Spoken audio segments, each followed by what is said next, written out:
que solían llevar a cabo. Los difuntos siguen viviendo en sus almacenes o comprando mercaderías o manejando automóviles, etcétera, cada cual en aquellos trabajos en que antes estaba ocupado. Resulta asombroso ver esas cantinas llenas de embriagados, desencarnados, esas casas de prostitutas fornicando todavía después de muertas, etcétera, etcétera. Esta región está gobernada por 96 leyes, así que es una región muy pesada.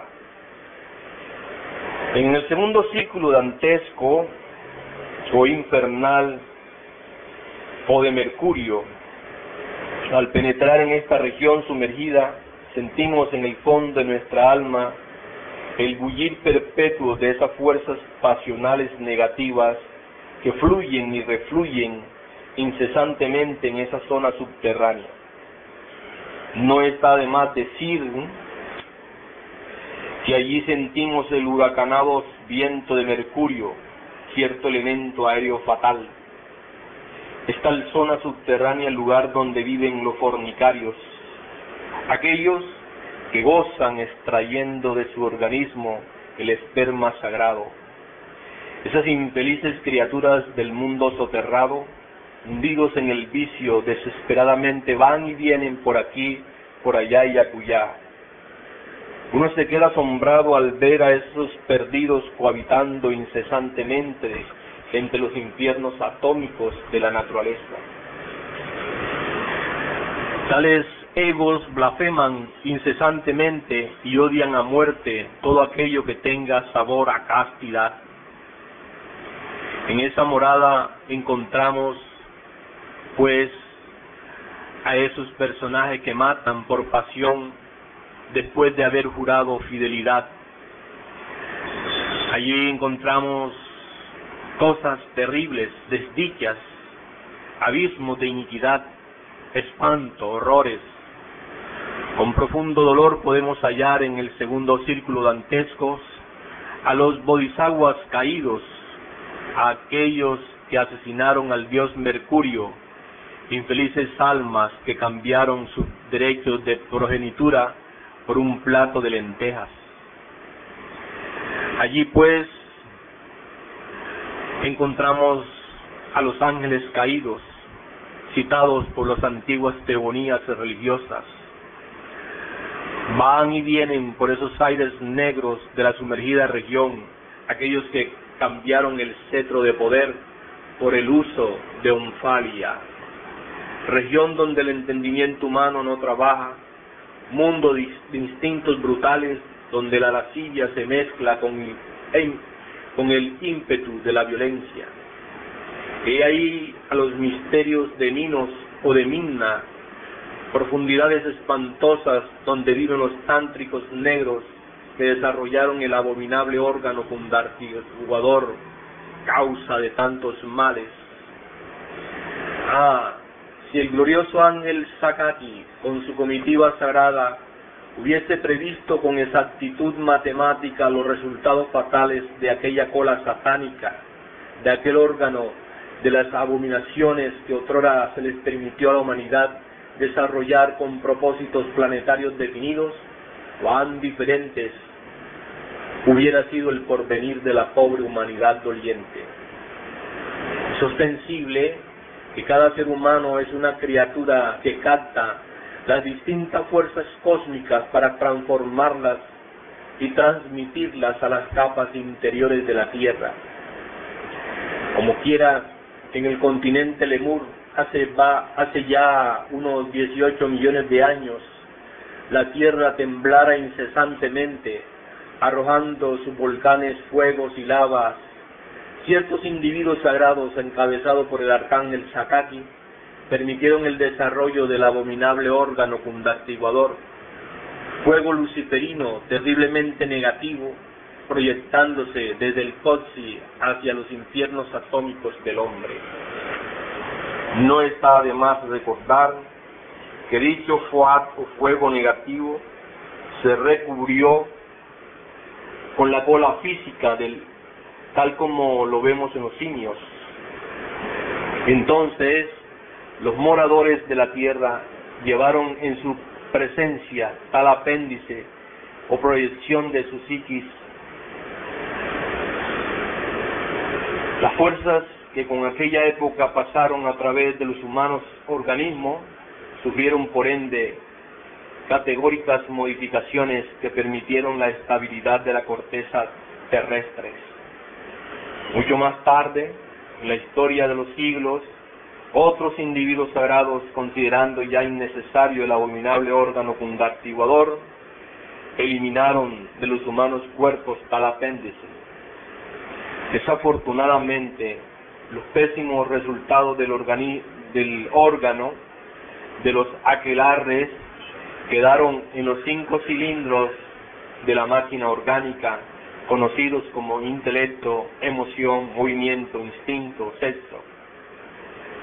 Profundizando en este tema, podemos descubrir por sí mismo que tales resultados tenebrosos están perfectamente definidos como agregados psíquicos o yoes pendencieros y gritones, personificando errores y constituyendo el ego, el yo animal.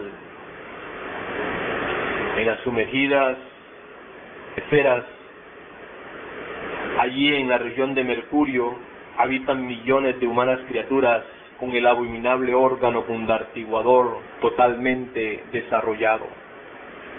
No queremos decir con esto que la cola física de los simios se encuentre actualmente desarrollada en la anatomía de los bípedos tricerebrados o tricentrados. Ciertamente, ahí existe un residuo óseo de la abominable cola muy incipiente en la anatomía humana. Sin embargo, el aspecto psíquico de tal órgano se encuentra en la presencia metafísica de millones de humanoides racionales. Esto lo venimos a evidenciar en forma clara cuando, vestidos con nuestro cuerpo astral, penetramos en los dominios sumergidos de tipo mercurial bajo la epidermis del planeta Tierra. Es evidente que a mayor número de leyes, mayor número de mecanicidad y dolor. La esfera sumergida de la Luna está gobernada exclusivamente por 96 leyes. Sin embargo, el aspecto tenebroso de Mercurio dentro de la masa planetaria en que vivimos se haya constituido por 196 leyes. Por lo tanto, la mecanicidad es aún mayor y por ende los sufrimientos son muchísimos más intensos. Pasemos ahora aquí en el diagrama al tercer círculo dantesco. Se trata de una región mucho más densa que las dos anteriores, mucho más grosera. Esta región está gobernada por 288 leyes y por lo tanto la materialidad es muchísimo mayor. Observemos cuidadosamente las cantinas y cabarets prostíbulos en nuestro mundo tridimensional de Euclides. Incuestionablemente, la sombra vital de todo esto, el aspecto siniestro de las grandes orgías y bacanales, podemos encontrarlo en la esfera sumergida de Venus. Aquellos que han vivido siempre de orgía en orgía, de cantina en cantina, sumergidos entre el lodo de los grandes festines, banquetes y borracheras, saben muy bien lo que se siente después de una noche de parranda. Muchos, queriendo ahogar en vino el estado desastroso en que se quedan después de una borrasca, continúan por el camino del vicio hasta llegar a la catástrofe total de su organismo. Ahondando un poco más en este tema, podemos afirmar en forma enfática que después del placer viene el dolor. Ahora podrán explicarse por sí mismos cuál ha de ser la vida o cómo ha de ser la existencia de las almas perdidas en la región sumergida de Venus. Allí encontró el Dante del tercer círculo infernal, lluvia incesante, frío espantoso, lodo, aguas negras, podredumbre, etc. Sin embargo, los difuntos de esas regiones escuchan con horror los espantosos ladridos de Cerbero, el perro infernal, simbólico can que con sus tres fauces crueles representa las pasiones animales, sexuales, violentas, luciferinas, fuera de todo control. Grotesca morada, pues, de los glotones, de los orgullosos, de aquellos que se sentían gloriosos en los antiguos bullicios. Todo eso es pestilencia, todo eso es horror, es una abominable zona de amarguras donde todos se dedican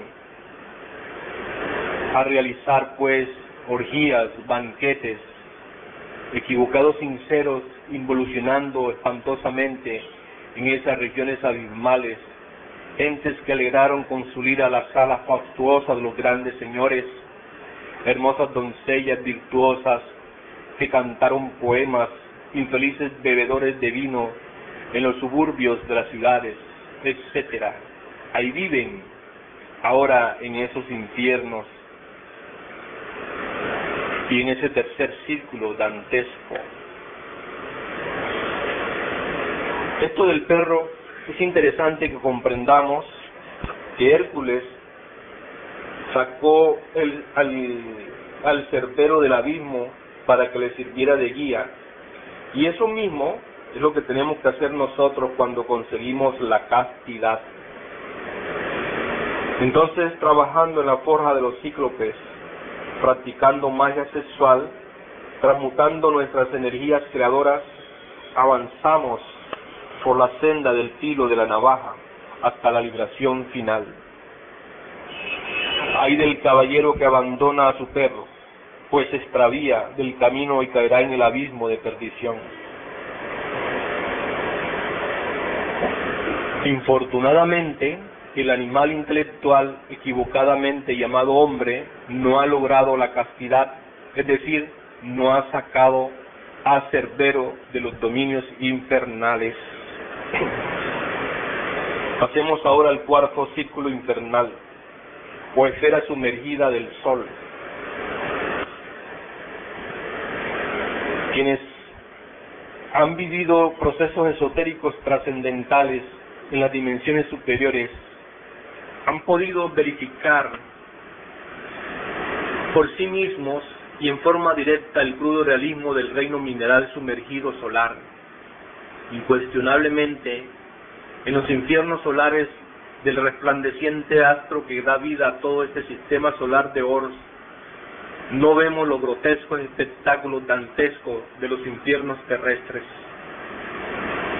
Es obvio que el reino mineral sumergido solar existe la pureza mineral más perfecta.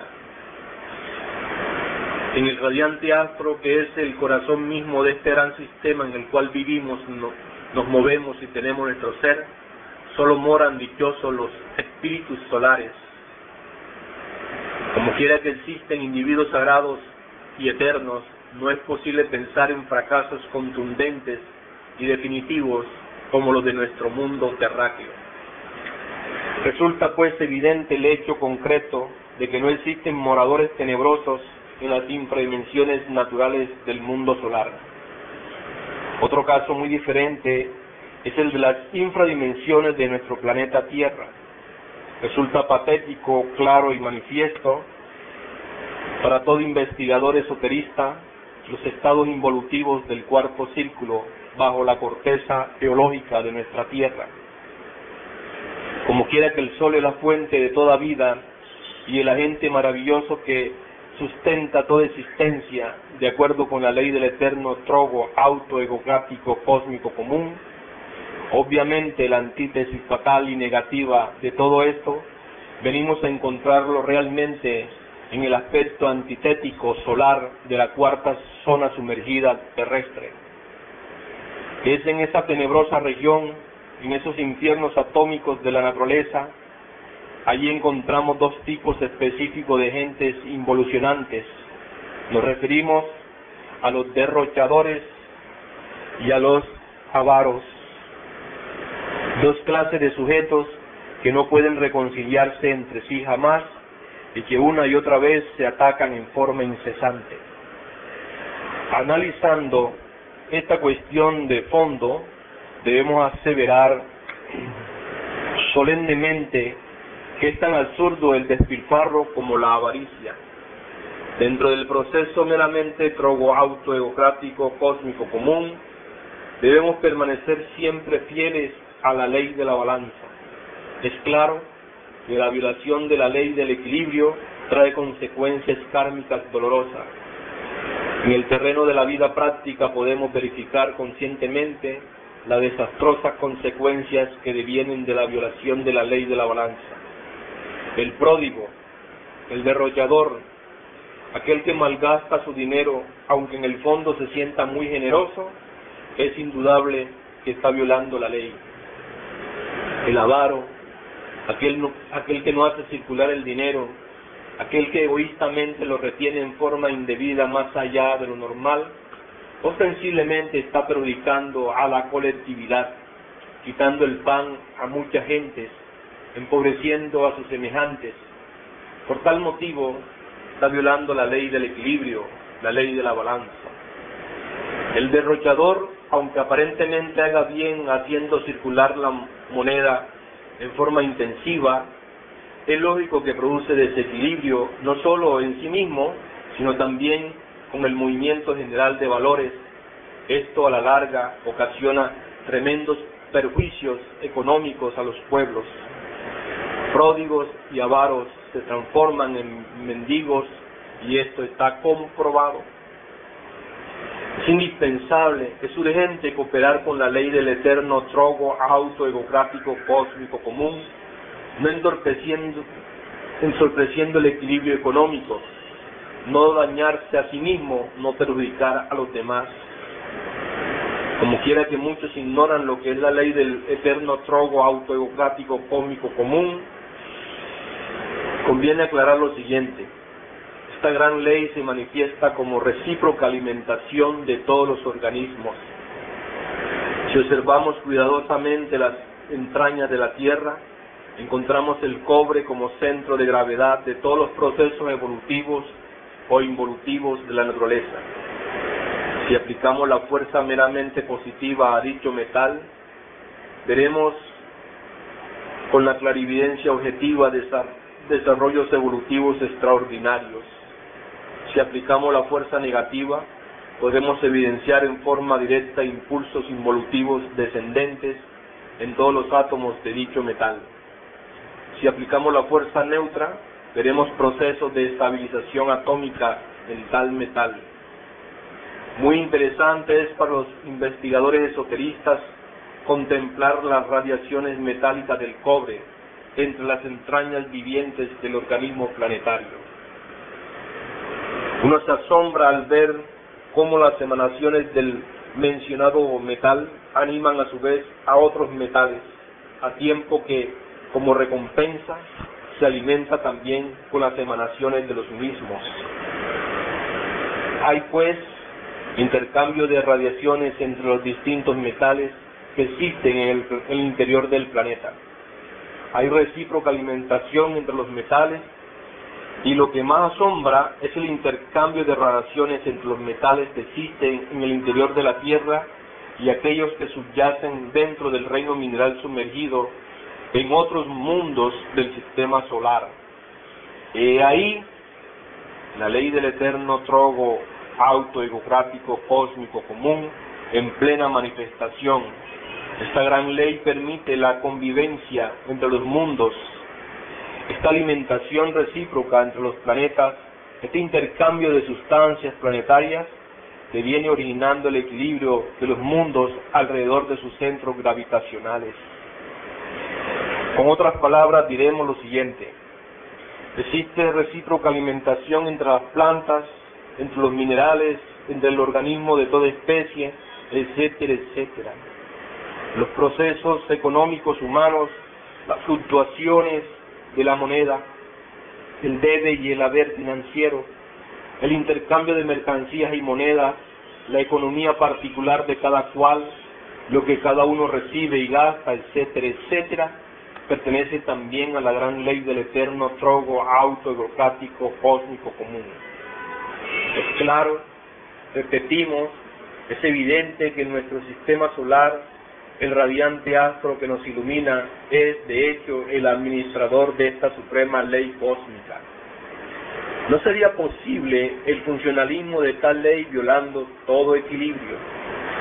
Ahora podemos explicarnos claramente el motivo fundamental por el cual pródigos y avaros alteran la balanza de pagos y ocasionan funestas consecuencias en el equilibrio cósmico y humano.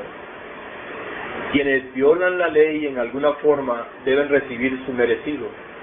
No es pues extraño encontrar en la antítesis solar, en el cuarto círculo dantesco, a los pródigos y a los avaros. Esto, hermanos, de la ley del trogo nos invita a reflexionar intensamente. En esta región, en este círculo tenebroso, está gobernado por 384 leyes, lo cual indica pues que allí la materialidad es espantosa. Veamos el diagrama y encontramos acá el quinto círculo dantesco. Aquí en este círculo encontramos las gentes irónicas, furiosas, los soberbios, altaneros y orgullosos. En este círculo dantesco, pues hay algo muy interesante que enfatizar: la conciencia embotellada en todos esos agregados psíquicos que constituyen el ego, ha de enfrentarse a sí misma con todos sus componentes. En esa región de lodo, de aguas estancadas y supremo dolor, podemos observar pues cómo existe en esas criaturas que allí moran gran amargura, desesperación. Allí vemos lleno de dolores, gentes que tratan de ocultarse ante la mirada siniestra de ciertos monstruos horripilantes que en el fondo mismo de su propia psiquis son yoes personificando violencias, partes de sí mismas. Imagínense ustedes huir de sí mismo, el yo huyendo del yo, espanto, horror. La conciencia ante sí misma, enfrentada al suplicio maquiavélico imposible de describir con palabras. Aquellos yoes de una criatura, por ejemplo, huyen espantosamente de otros yoes que pertenecen también a la misma criatura. Son agregados psíquicos de la violencia, portando van simbólicos rifles que atacan a la criatura, a sus propios yoes, y sin embargo todos esos yoes corresponden a un mismo ego, ese es el yo pluralizado. Eso de revolcarse entre tanto lodo, huir de sí mismo, sentir pavor de sí mismo, allí el yo enfrentándose al yo, partes de sí mismo enfrentadas a partes de sí mismo, es ciertamente el horror de los horrores, lo incalificable, el espanto que no tiene palabras para expresarse. Es así como la conciencia de los difuntos en la quinta infradimensión del planeta Tierra viene a conocer sus propias maldades, sus propios horrores, sus insólitas violencias, la ira nefasta. Ciertamente el ego es un conjunto de agregados psíquicos y estos últimos se denominan, como ya ustedes saben, yoes psicológicos. Así pues, esta es una región espantosamente terrible. Allí moran pues los violentos, allí moran las personas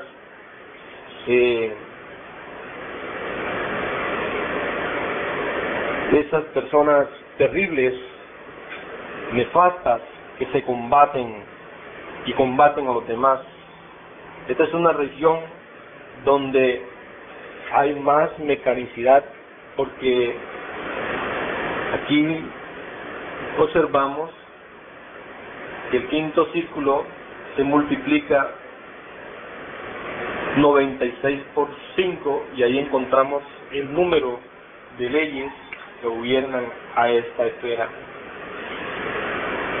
Luego encontramos acá en el diagrama la sexta esfera sumergida, que es la de Júpiter. Esta esfera está gobernada por 576 leyes, así que la materialidad allí es tremenda. Allí pues el tiempo se vuelve espantosamente terrible. Aquí encontramos a Júpiter, o sea, la antítesis del planeta Júpiter. Tenemos que ir mirando lo que es Júpiter. En realidad es algo interesante comprender lo que es esta región de círculo en que viven allí pues los perdidos. La antítesis de Júpiter bajo la epidermis de nuestro mundo resulta de hecho convertida en la morada de los ateos materialistas, enemigos del Eterno. Viven también en esa región los blasfemos, aquellos que odian todo lo que pueda tener sabor a dignidad, y los herejes, esos que cultivan el dogma de la separatividad. Allí los mitrados escépticos y ateos metidos en el sepulcro de sus propias pasiones, odios y limitaciones. Cuando pensamos en los grandes legisladores, soberanos y señores que rigen los conglomerados sociales, obviamente descubrimos tiranos y tiranuelos que originan complicaciones y dolores por aquí, por allá y acullá. El resultado de tan nefastos procederes se corresponde exactamente con el sexto círculo dantesco. En esta región tenebrosa encontramos a esos jerarcas que abusaron de su poder. Es claro que tales gentes sufren, por ende, lo indecible. Júpiter, como paternal amigo siempre generoso, tiene su antítesis nefasta en estos pésimos padres de familia que, teniendo bienes a montones, niegan pan, abrigo y refugio a sus hijos. Es en la nefasta región sexta abismal donde esas sombras pecadoras después de la muerte encuentran su morada. Allí encontramos a esos crueles padres de familia. Pero lo más curioso es que siempre ellos en el mundo tridimensional se creyeron buenos, justos y bondadosos, y algunos de estos hasta fueron profundamente religiosos. Hay también en esta morada siniestra jefes de familia que aspiraron a la autorrealización íntima del ser, a pesar de todas sus crueldades. Sus contemporáneos los creyeron muy buenos, su conducta aparentemente era recta, de las puertas de su casa para afuera. Es claro que aunque dentro de su morada hubiera llanto y congojas, pietistas extraordinarios con fingidas mansedumbres y poses de comediantes, vegetarianos insoportables de esos que hacen de la comida una religión de cocina. Podríamos decirle hipócritas, fariseos, sepulcros blanqueados, para hablar con el tono del gran Kabir Jesús. Sin embargo, eso mismo no lo dicen jamás sus secuaces o aquellos que los hubiesen visto en hermosos salones de tipo pseudoesotérico o pseudoocultista. No es extraño tampoco hallar en la sexta región infradimensional sumergida jefes de familia muy honrados y sinceros, pero terriblemente equivocados. Lo que debieron haber hecho no lo hicieron, y lo que no debieron haber hecho, eso hicieron. Algunos de esos señores fueron extraordinariamente fanáticos en el mundo donde vivían, y con palos y azotes enseñaron religión a sus hijos, como si esto se pudiese aprender con latigazos. Nefastos sujetos que ensombrecieron hogares amargando la vida de sus criaturas. Júpiter, generoso como siempre, dadivoso y altruista, ha de tener su contraste bajo la epidermis de la Tierra y la infradimensión sexta sumergida. ¿Cuál sería la antítesis de la generosidad? El egoísmo, la usurería, el peculado. Eso es obvio. No es pues extraño hallar en la región esta infradimensional a todos aquellos que acaparan los bienes de la tierra para sí, como un San Gabriel y sus secuaces. Así pues, toda antítesis religiosa, todo contraste jupiteriano ha de encontrarse inevitablemente en el sexto círculo dantesco bajo la epidermis de la tierra. Ahora miremos acá el séptimo círculo dantesco, que es la región de Saturno. Y pues surge a simple vista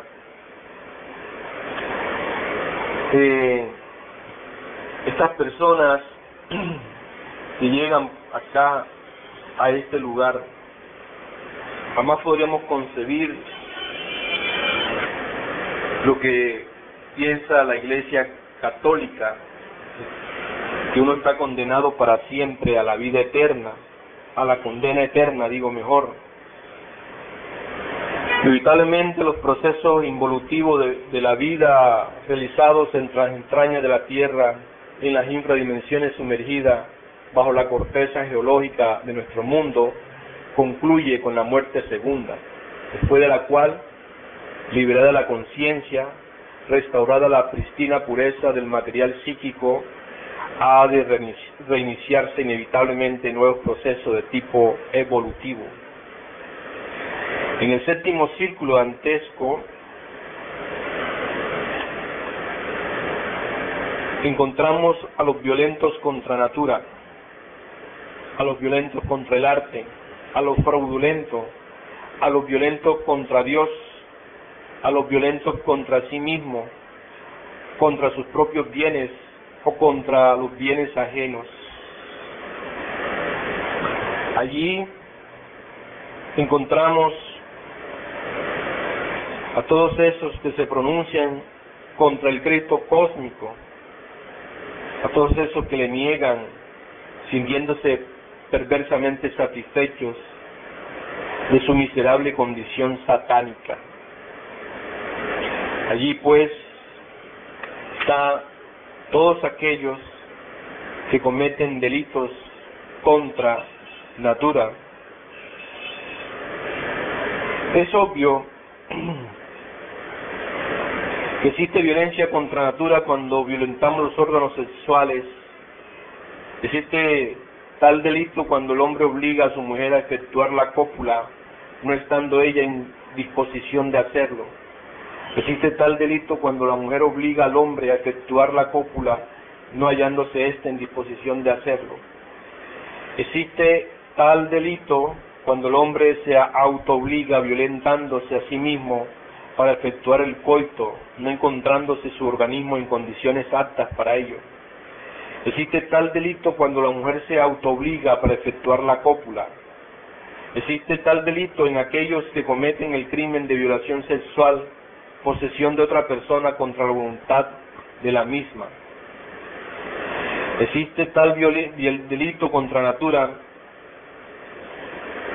cuando se obliga al falo a estar en erección, no hallándose este último en condiciones realmente favorables para el coito. Existe violencia contra natura cuando con el pretexto de practicar magia sexual o aún con las mejores intenciones de autorrealizarse, se autoobliga el varón a realizar la cópula química u obliga a su mujer en este propósito, no hallándose los órganos creadores en el momento amoroso preciso, en condiciones armoniosas, favorables, indispensables para la cópula.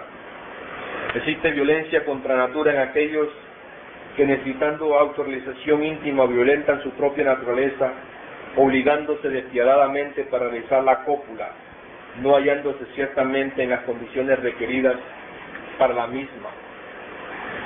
Existe violencia contra natura en los masturbadores o en aquellos que realizan la cópula química estando la mujer con la menstruación o estando en estado de preñez o embarazo. Existe violencia contra natura cuando se practica el Varoli Mudra de tipo fuerte varias veces al día. Existe violencia contra natura cuando se practica la magia sexual 2 o más veces al día. Existe violencia contra natura cuando adulteramos los vegetales y las frutas con los famosos injertos que han inventado los sabiondos de esta edad del Kali Yuga. Existe violencia contra natura cuando castramos o cuando hacemos castrar a las bestias. Así pues, todo esto es violencia contra natura que se va allí a ese círculo dantesco, terrible. Todo esto obviamente la gente no se siente que está cometiendo ningún tipo de violencia, ¿cierto? Todas estas personas piensan de sí mismos lo mejor, se sienten pues divinales. Existe violencia contra la divinidad cuando no obedecemos las órdenes superiores, cuando atentamos contra nuestra propia vida, cuando blasfemamos iracundo. Existen muchos sutiles y modos de violencia contra lo divinal. Indudablemente el violento contra Dios, el que no quiere nada con asuntos místicos o espirituales, el que supone que puede existir sin la misericordia divina y que en el fondo de su alma se subleva contra todo aquello que tenga olor a divinidad. Existe violencia contra natura en aquel sujeto autosuficiente que sonríe estúpidamente y en forma escéptica cuando escucha asuntos en que alguna forma tengan que ver con los aspectos espirituales de la vida. Existe violencia contra natura en los bribones del intelecto, en esos sabiondos que le niegan toda posibilidad espiritual al hombre, en esos que se creen haber monopolizado el saber universal, en los dechados de sabiduría, en los ignorantes ilustrados que no solo ignoran, sino que además ignoran que ignoran. Existe violencia contra natura en los iconoclastas que hacen mesa rasa cuando analizan principios religiosos, pero que dejan a sus secuaces sin una nueva base espiritual. Existe violencia contra Dios en los marxistas-leninistas pseudosapientes que le han quitado a la humanidad los valores espirituales. Y pues, que todo lo que se refiera a violencia contra la naturaleza moran desafortunadamente, de manera horrísona en ese círculo dantesco. Existe violencia contra natura en los que cometen fraude, en los que roban, en los que engañan, en los que cometen pues toda clase de promesas y no las cumplen. Hay, por ejemplo, violencia contra natura en el hombre que promete a una mujer matrimonio y no le cumple su palabra, en la mujer que da palabra al hombre y luego lo defrauda enamorándose de otro hombre, en el padre de familia que le promete al hijo o a la hija tal o cual regalo, tal o cual ayuda y que no cumple sus promesas, etcétera. Toda esta forma del fraude son violencias contra el arte, contra natura. Esta región está gobernada por 672 leyes, lo cual indica que es una región más densa que las anteriores. En el octavo círculo dantesco es el de Urano. Allí moran pues los tántricos negros. Allí moran aquellos que practican la magia negra. Allí moran aquellos que desarrollan el órgano kunda artiguador, pues esa es la serpiente tentadora del Edén. Es interesantísimo saber pues que la serpiente tentadora del Edén es la horripilante Pitión. En el octavo círculo infernal moran desgraciadamente los falsos alquimistas, que son los tántricos negros, los falsificadores de metales, aquellos que cristalizaron negativamente el hidrógeno sexual Si-12, para ser más claro, que en vez de formar los cuerpos existenciales superiores del ser, lo hicieron cristalizar negativamente para convertirse en adepto de la faz tenebrosa. Aquí, en este círculo dantesco, vemos la muerte segunda. Solo en la muerte segunda pues puede liberarse la conciencia de toda esta cuestión. Y encontramos los falsificadores de moneda, a los falsarios, a los suplantadores de personas, a los incestuosos, a los sembradores de discordia, a los malos consejeros, a los que prometen y no cumplen, a los que hacen escándalos, a los que forman cisma, a la gente falsa y mentirosa. Este es un lugar pues terrible, donde moran los perdidos, donde bajan toda esta clase de personas siniestras. Aquí encontró el Dante a mucha gente perversa. Aquí vemos, por ejemplo, a estos que aborrecen a la Divina Madre Kundalini, que esos que aborrecen pues al Padre que está en secreto, esos que aborrecen al Cristo íntimo, esos que aborrecen todo lo que tenga sabor a espiritualidad.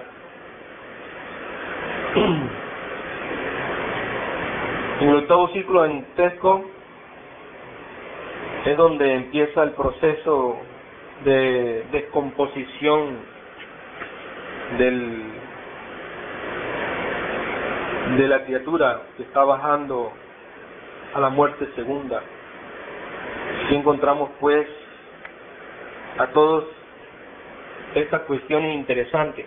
Aquí Pitión, aquí Coatlicue, Proserpina, se traga a la criatura, la devora. Miren ustedes lo que hace a la Divina Madre Kundalini, ¿no?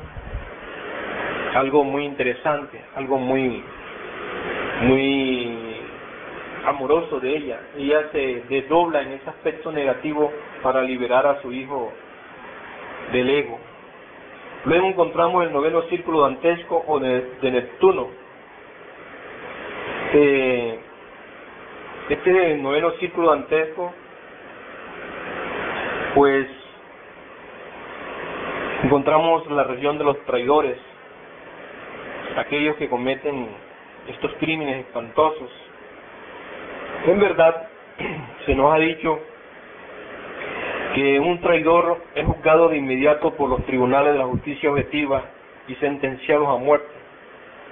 Los verdugos cósmicos ejecutan la sentencia y tales desdichados desencarnan de inmediato pasando al noveno círculo dantesco, aunque sus cuerpos físicos no mueran, pues sabido es que cualquier demonio reemplazando al traidor queda metido entre su cuerpo con el fin de que no se alteren los procesos kármicos de aquellas personas o familiares que en una u otra forma están relacionados con tales perversos.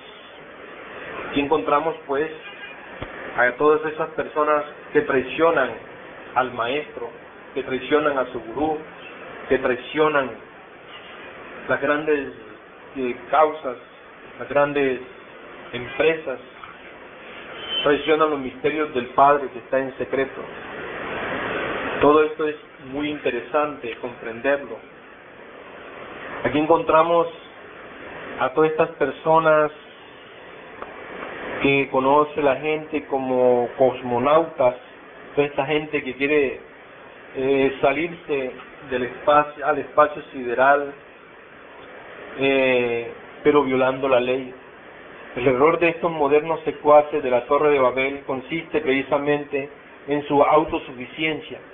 Estos ignorantes ilustrados, estos sabiondos parten del principio equivocado de que ya son hombres, no quieren darse cuenta de que aún no han llegado a la estatura de tales, son únicamente homúnculos racionales, humanoides, intelectivos. Ya ustedes saben que para ser hombre se necesita haber creado los cuerpos existenciales superiores del ser.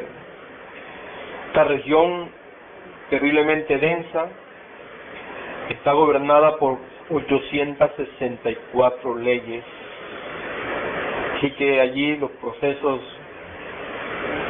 de la vida son terribles, son procesos de franca desintegración. Allí pues se pueden ver piedras, o mejor, cabezas humanas, partes humanas, miembros humanos en formas de piedras o con apariencias de eso. Sí, esa es la cruda realidad de los 9 círculos dantescos. Después,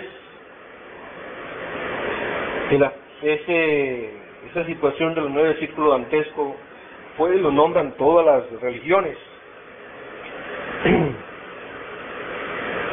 Emancipada la conciencia,